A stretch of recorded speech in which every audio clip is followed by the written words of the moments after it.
Sonaimuri press ক্লাবের পক্ষ থেকে কাতার বাংলা প্রেস ক্লাবের সাধারণ সম্পাদক মামুনুর রশিদকে সম্বর্ধনা দেওয়া হয়েছে।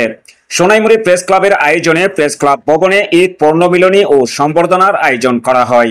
সোনাইমুড়ি প্রেস ক্লাবের সাবেক যুগ্ম সাধারণ সম্পাদক সম্প্রতি কাতার বাংলা প্রেস ক্লাব নির্বাচনে সাধারণ সম্পাদক পদে নির্বাচিত হয়। এই উপলক্ষে প্রেস ক্লাবের পক্ষ থেকে মামুনুর রশিদকে সম্বর্ধনা দেওয়া হয়।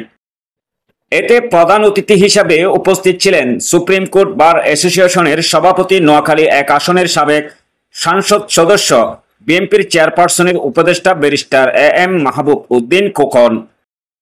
প্রেস ক্লাবের সকলের প্রতি কৃতজ্ঞতা প্রকাশ করেন প্রেস ক্লাবের নেতৃবৃন্দদের ভূয়সী প্রশংসা করেন মামুনুর রশিদ।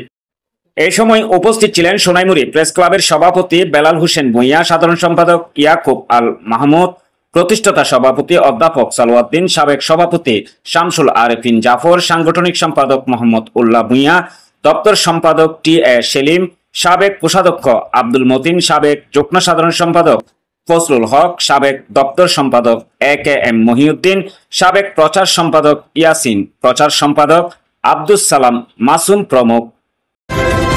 বাংলা নিউজ 21 চেতনায় সত্য প্রকাশে অঙ্গীকারবদ্ধ।